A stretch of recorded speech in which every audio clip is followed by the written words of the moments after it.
So what does it take to build an award-winning firm? And I'm excited for today's conversation. Wouter Fourie is back.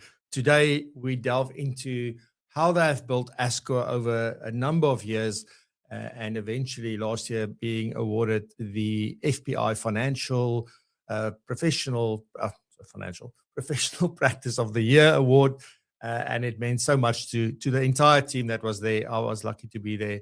So today, I want to go as deep as I possibly can in the time that we have with Wouter.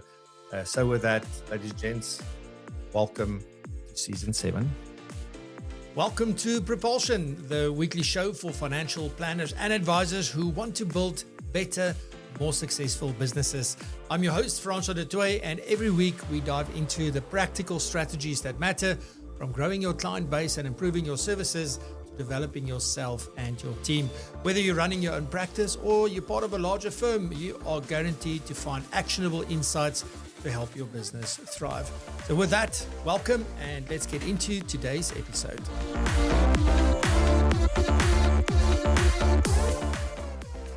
What's happening? Right, so Wouter Fourie is the CEO of Ascor Independent Wealth Managers. They are the winners of the FPI Professional Practice of the Year 2025 award. Ascor is a Pretoria-based multidisciplinary, I almost said municipality. That's not right, Wouter. You would hit me over the head. But they are a Pretoria-based multidisciplinary firm that brings financial planning, investments, tax, accounting, and estate work together all under one roof. And Wouter is also a CFP professional and also a professional accountant as well. With more than 27 years in wealth management. Wouter, warm welcome and warm welcome back to the show. Nice to see you. Thank you, Francois. And I actually need to greet like you guys. Good morning, Francois. Yes. So Wouter, there's so much. Like I said to Wouter just before the show that I've had all these questions, and I realized there's no way that we're going to pack it into 40 minutes. So I'm going to get cracking and see how many of these things we can really get through. But Wouter, as much as you feel on your heart you want to share about a particular question, please don't hold back. This is all about unpacking like exactly how you do things and a bit of why as well. But I want to get to the how and what goes into building an award-winning firm. But one thing that I saw, I was there that night when you were announced as the winners. And even though the room was quite dark, there were some tears in those eyes of yours. Like I could see this was a moment. This was a big thing for you, but not just, and I look at the way that whole team on stage, how they reacted, and we put a little picture on the thumbnail for that as well. They were ecstatic. So tell me, what did it mean to you and the team in that moment when you heard your names being called? I think your question is correct in stating what does it mean for me and the team, because it's not just about me, it's about the team. And honestly, I think it was a deep affirmation of everything that we've been quietly building over the years. When we started business, we never set out to be a flashy kind of business. We wanted to make sure that we have a business that serves clients with integrity, consistently the same, really well, and also caring. And what's important about it is you can't do that on your own. Even if you think you are a champion and you've got all the leadership skills available, you can't do that as an individual. And winning the competition was just that deep affirmation of everything that we've done, and also representing the team. You also saw that we had the exco. My exco joined me on stage. As you said, it was emotional because you know that you've been working on this very hard for the last 20 years. Our company's been running for 20 years, and it's more than just a business. It's a family. It's people caring for each other. It's people dreaming together. And also the participation in building something that's got a lasting effect beyond the founders, myself and Martin de Kock, who founded the business 20 years ago. And really felt that people actually saw our hearts. They saw the efforts, the discipline, the care that we have in terms of our processes and who we are and what we stand for. So yes, it was emotional. It was really emotional. And it was fantastic. What a great evening, and well hosted by the FPI. And the way they do it is also excellence, and that's what we stand for.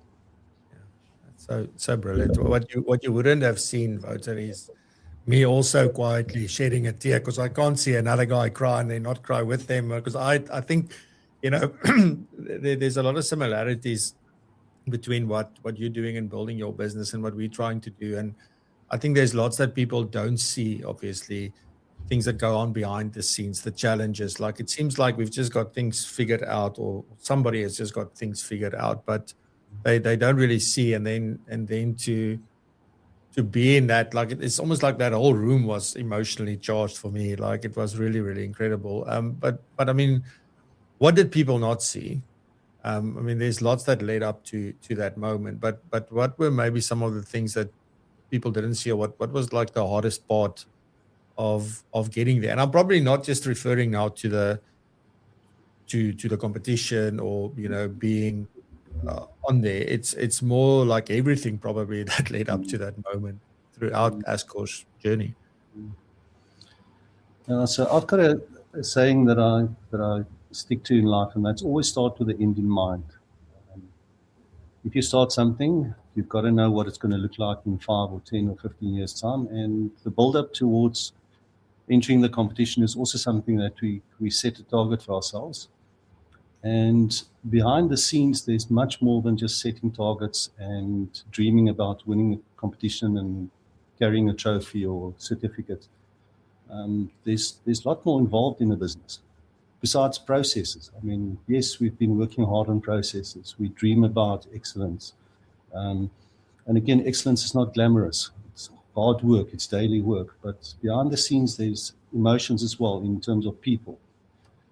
There's life. Life happens to people. And besides working in a business, you also work with teams, and teams consist of people, and people have emotions, and people have families, and they've got private lives that also interferes with the business environment. So besides just working on a business, it's working in a family, building the team, preparing successes, creating systems, challenging the systems that we've got. How can we do better? How can we wow our clients? How can we make sure that what we do, or what we say, we actually do? And I think the hardest part was the discipline, keeping the standard the same, whether the market is booming or crashing, whether you're tired or inspired, whether you're going through a personal crisis in your life. And I think that's probably the hardest part, and the work behind the scenes is to be disciplined and keep on doing the right stuff. And I think that's something that inspires all of us, is just be your best. And I think, Francois, there's a nice saying that says, life is not a dress rehearsal. So whatever you do, do it to the best of your ability. You're not just serving yourself or your own requirements, you're actually serving the community out there. And the way we build our business is also to make sure that we create an environment where staff members can excel, not just in the business environment or in the corporate environment or the company, but also in their private lives, and how we can deposit in their lives, and also experiences that we see from what we've done correctly, and some things that we can actually better on. So there's a lot of work behind the scenes, and I think, as I said, I think the hardest part is the discipline to stay consistent in what you do. Yeah, that is. Yes. Wouter, so before we move on and get into the meat of the thing, what made you guys enter for that? Were you trying to benchmark to see where Ascor is? Was there another reason? And maybe what is it that you took out of that process as well? Apart now from, I mean, you couldn't have gotten better than say, well, you won this. But what were the things you took out of it that goes beyond that as well? Yeah, the benchmarking is a very important aspect of what we do, and it takes us back to our company's vision. And our vision in the company, when we established it 20 years ago, was to be recognized as the leading independent wealth management group in the country. And by putting that vision on your board and aspiring to it also means that you need to benchmark yourself. And I don't think there's a better place to benchmark yourself than against the other professional practices in South Africa. And I've got a shout out to all the other professional practices out there that are creating an environment where we've got, I call them incubators of excellence. Companies who really strive to uphold the FPI standards, the FPI ethics, and building a profession. And we often talk about, yes, we've got a practice, but we've actually got professions. We've got professional businesses that we need to run. And I think that was our main focus, and our drive is to get to that point where we say we can actually look at our vision and say, yes, we are establishing and we're getting to that point where we are recognized as the leading independent wealth management business in South Africa. And the only way to do that is to benchmark yourself against the best. It also forces you to confront what you've postponed. And if I say that, as I said, it's part of our vision, and we can't say we want that, our vision, if we don't test ourselves. So yes, that was part of it, is to benchmark and also to get insight. I mean, it's challenging to open the bonnet of your engine and to allow the professionals to look in and look at the engine and to criticize, not criticize, but to comment on processes and also to maybe show you out on areas where you lack. And I think that's the benefit of it, is you actually you walk away from this competition being a better business, and also, again, the acknowledgement that you've got a incredible group of people who's part of the business, people who help and dream and build the business on a daily basis. As I said, excellence it's tough to be in a position where you are measured against the best in the country. So again, shout out to the competitors and the people that we competed against in the final, two fantastic companies. And it was tough. It was we felt the pressure. I'm pretty sure.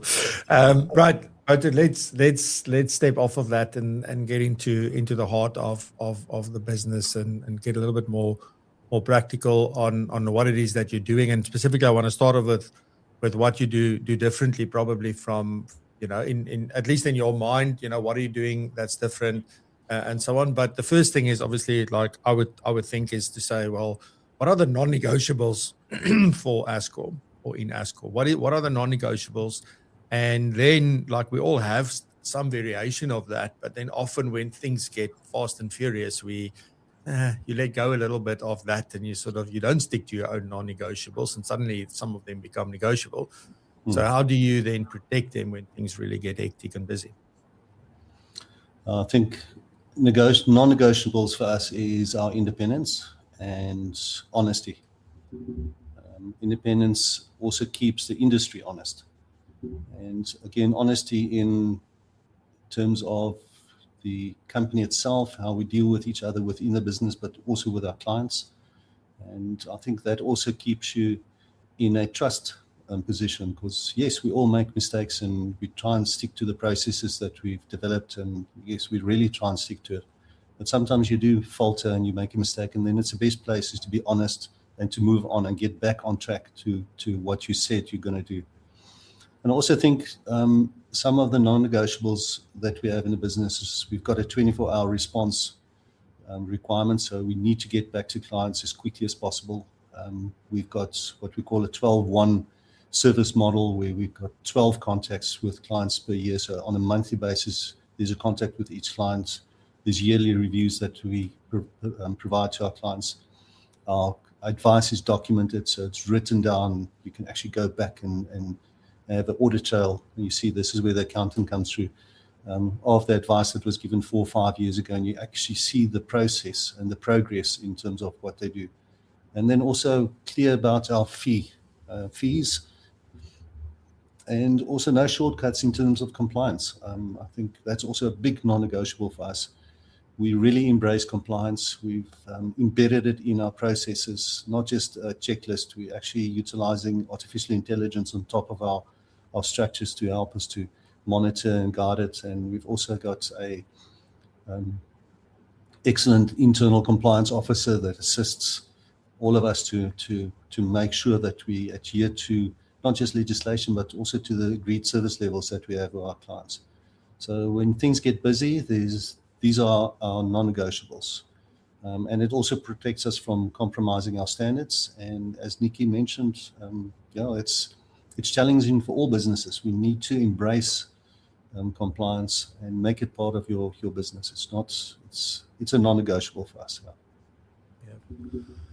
But I just quickly, before I ask the next question, just a little bit around the compliance part. I'm also big on, say, where you have to, you call it embed. I talk about integrate, but like, it has to be part of the financial planning process. It shouldn't be an afterthought or a separate process or something that now somebody's responsible for, in the sense of, oh, here's a stack of compliance things we need to catch up on. So can you just briefly, just quickly, just maybe just give us a sense of what does that look like in practice? Like, how have you embedded it? And that's, and I know you said like the AI helps to monitor, because that's important. But just maybe from a practical on the ground, as I'm working with a client, like what does it mean when you say you've embedded it in that process? Because I'm a very strong believer of systemizing processes. And a big part of compliance is a process-driven system as well. So internally, we use Xplan as our CRM system, and we've built in Xplan what we call cases, and each case has got specific benchmarks that needs to be met. And yes, there are certain items that is non-negotiable in terms of compliance, that you need to have your ID and verify the client, etc. And we're very strong on that. All those cases, benchmarks need to be met on each client interaction. And that is the responsibility of the financial advisor. So you are responsible for that client relationship. You take responsibility for making sure that the compliance is adhered to. And what we've done is we've systemized that process. So for me, anytime I can go in and see where we are lacking in terms of certain compliance issues. And as I mentioned, our process is a process that feeds on previous tasks that need to be completed. And through those tasks, you can identify if there's shortcomings on any compliance issues.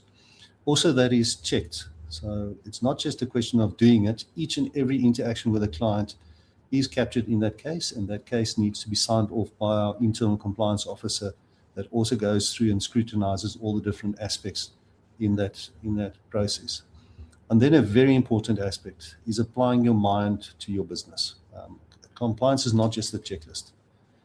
You've got to apply your mind to each and every process to say, but is this correct? Is this the right thing?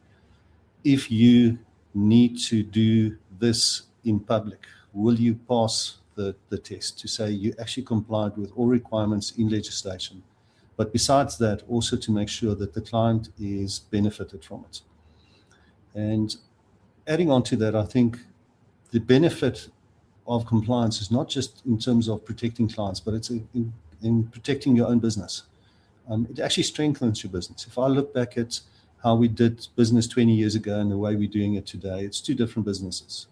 And by embracing compliance and the compliance process, it's actually given us a healthy business, a business that's got a lasting effect. It's a business that will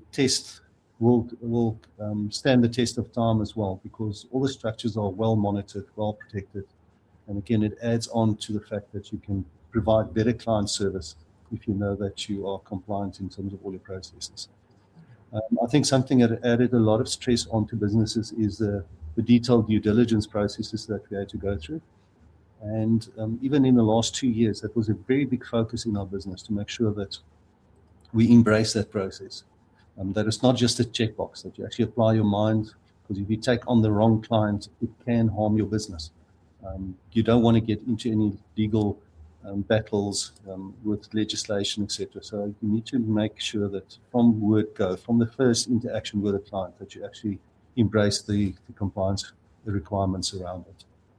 So yeah, it's part of what we do. We build it into our systems. And then in terms of the AI side, so I also told you that we really embraced Copilot in our business, not just the last year, we've been researching it for many years. Since the first time I heard about it, we investigated the process, and now the big picture looks and what Microsoft is actually trying to accomplish with Copilot.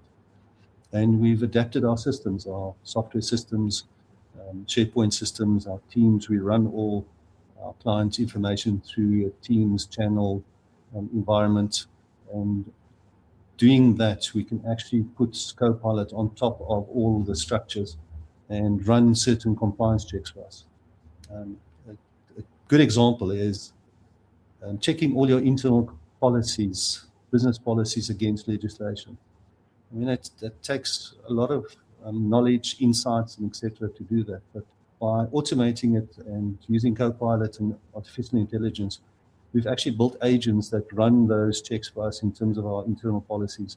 And it also identifies any shortfalls that we have against legislation. And it's a thing that's consistent. It runs it on a weekly basis for us.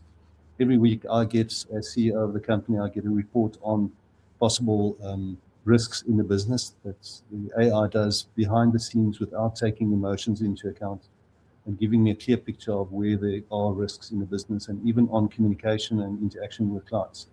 A lot of the staff don't even know that I'm running these systems, but that's also good. So today they will learn about that. But it's, Yes. it's important to use the tools and to benefit from it. And like I said to you earlier on, automation is like a fax machine at the moment. I think artificial intelligence is what we need to embrace. I think you don't need automation if you've got AI doing your work for you. Yes, thanks very much, Wouter. So, I mean, I was excited to learn more about that, to see exactly sort of how that works. I have coffee there by you in your main office, not your satellite office. So thanks for that. There is one quick question, but just a quick answer for this one, because I want to get into, you spoke about taking on the right client, but just before I ask about that, the compliance part, right? So who checks the quality of the advice though? Who's responsible? So does the compliant, your internal compliance officer look at everything's there that should be there, or do they actually also scrutinize the content of what is there and sort of whether that meets the quality of the advice that you are looking for? Okay, so the quality of the advice actually goes a lot deeper than just the compliance officer checking at the end of the day. So, Francois, many years ago, we decided to structure our business in a format called like in an orchestra, where you've got different components playing towards a specific song. Now, in an orchestra, you've got more than one violinist, you've got more than one trumpet, you've got more than one whatever the other instruments are, and they all play towards one specific song. Now, if you structure your business as a silo business, what we've seen a lot of times is that you have the advisor, and the advisor's got a paraplanner, and the paraplanner in that silo is the admin person. And if you've got that structure, you don't have the quality check where you have compared to a ensemble environment, where what we've done in our business is we say we do not want silos. We've got our service advisors or our paraplanners working on all the financial planners, and we've got our admin people also working on all the financial planners. So there's not just one dedicated individual working to a financial planner. So the quality of the advice comes from the admin right through to your paraplanners, to your advisor, and then it's verified by the compliance officer to make sure that we adhere to all the requirements. So by doing that structure, you actually get your service advisor seeing the way that I give advice, it sees the way that Martin gives advice, it sees the way that Werner gives advice. And by doing that, we actually learn from each other in terms of how the process should look like and how our financial documents, etc., should look like. And again, the feedback that we get from our admin and from our paraplanners or our service advisors helps us to make sure that the quality of the advice that goes out is a Ascor excellence and not just a specific advisor excellence. So that established an environment where we've got an ensemble practice, like an orchestra, all playing towards one song and not individual instruments trying to play their own song, and then it's just one loud noise, and you try and have a compliance officer trying to listen to all the different songs. So the harmony that's coming through to the compliance officer internally and or externally should be the same song, if that makes any sense to you. Yeah, absolutely. But thanks for sharing that, Wouter. Yeah, it makes complete sense. And because I think typically or traditionally almost like it was this, there's a small team. Whereas this is like, this is one big orchestra. So I really like that analogy as well. Then you talked about getting the right client through the door and making sure, because bringing on the wrong client can really hurt you, your business, your reputation, even like there's many things that can ruin even, I would say. But, it's easy for us to say, oh, client centered, you have to put the client first, and a lot of people have that, it's even one of the FPI ethics principles, right? Is client first. So we all aspire to that and that, but I'm really keen to see, well, on the ground and in Ascor, what does that look like practically, and not just in words. So how do you make sure that client centricity is lived and not just spoken about? So this is a very favorite topic of mine. So first of all, building a business takes time and it takes effort. And especially when in the beginning of a business, you feel that you need to take on each and every client, because each and every client is a potential lead, and you can actually generate some income out of that client. And in the process, you build up a lot of individuals that you probably don't want part of your structure. Luckily, now 20 years down the road, we changed our structure and the way we go about it. So we don't go and hunt for clients. We get most of our clients as referrals that come through to us. We also get a lot of clients approaching us from the media, articles that we write, the presentations that we do, etc. And what we do is we've got a vetting process. So all the clients approaching us is firstly dealt with through our practice manager, who has an interaction with the client. And she'll go through a vetting process by asking certain questions, trying to get some information about the client, also trying to find out if this is just somebody who's trying to kick the tires or somebody that's serious about financial advice. And then, depending on the requirements of the specific client, she will then allocate it to a specific financial advisor. By doing that, you first of all establish that you take on the correct type of client. And if I say the correct type of client, you need to get somebody that's serious about financial planning. Because if they're not, they're just going to waste your time. And if your time is wasted, you're going to disappoint them. So the vetting process is very important, and allocating the correct or the clients that fit a specific need to a specific financial planner.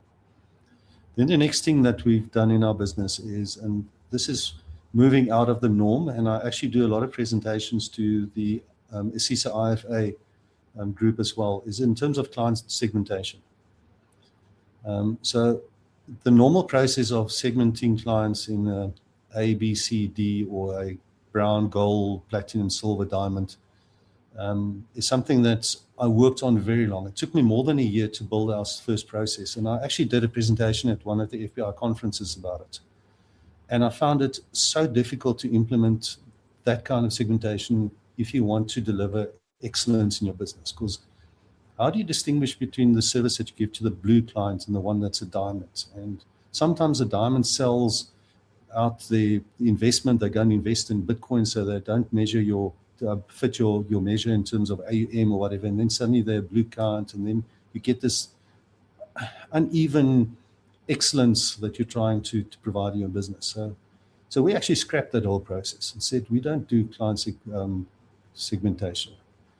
What we did is we actually gone around the route, and we do what we call client categorization. So we categorize our clients. So we put our clients, all our retirees, divorcees, goes into one category, because those are people concerned about cash flow. They're concerned about, will the money last throughout their life?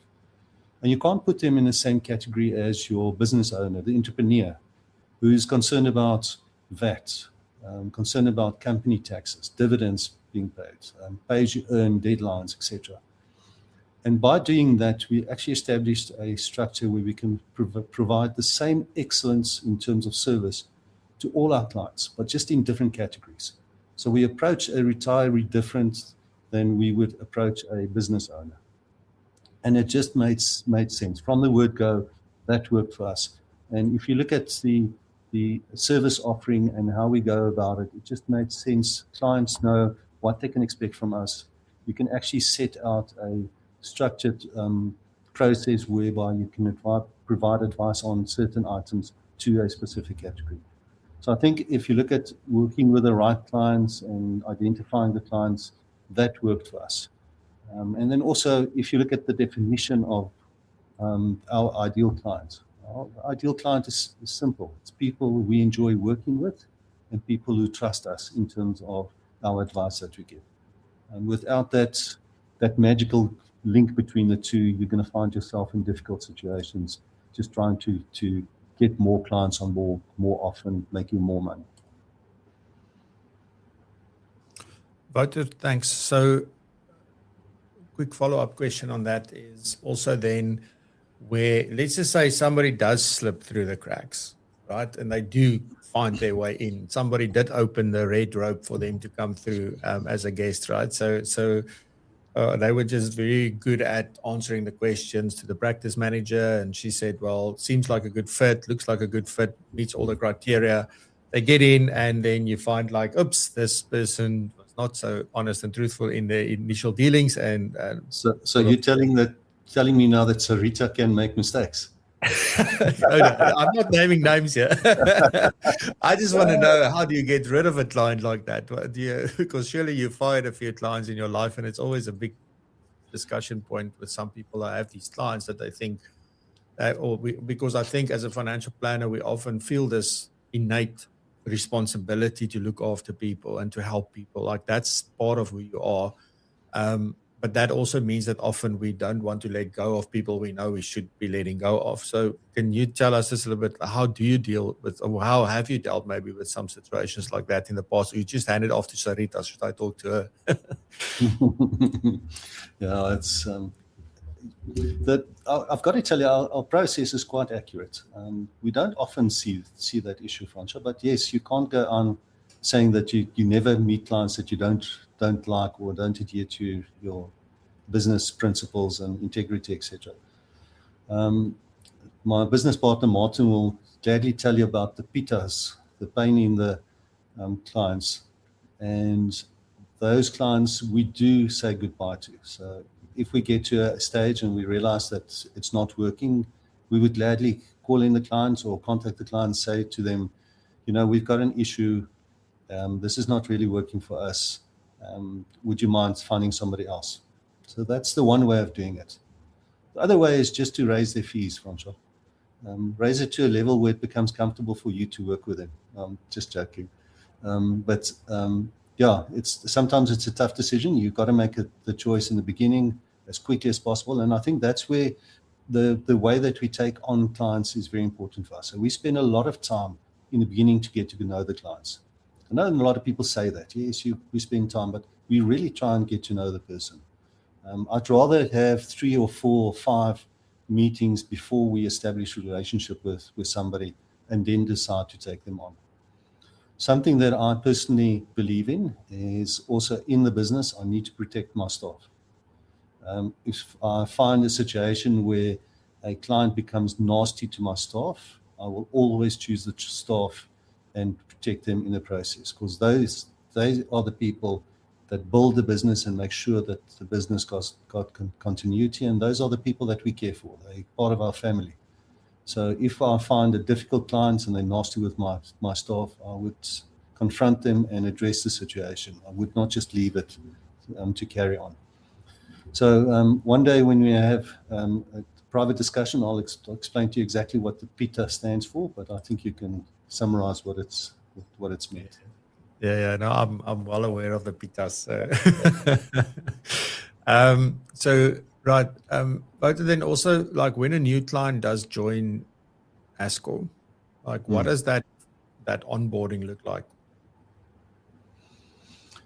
It usually goes with a big fanfare. So we have balloons and Francois, clients joining us is, it's a personal process. As I said, it goes through a vetting process. First of all, we establish who would fit better with the client. So just to give an example, so somebody that's a young professional starting a business or starting his career or her career would probably fit better with one of the younger CFP professionals in the business who understand the life stage and etc. And then the process starts with the first meeting, which is what we call a complimentary meeting. And I do emphasize that word complimentary because a lot of people say, no, we won't charge you and it's free the first meeting. I don't see it as free, it's complimentary because it's actually costing you time and energy to have that meeting. So we emphasize that with clients. Part of the complimentary meeting is to really understand the client's requirements. So we ask a lot of questions, and this is where behavioral finance comes in. All the training that we did over the years helps us to ask the correct questions. And make it as comfortable as possible for the people when we first meet.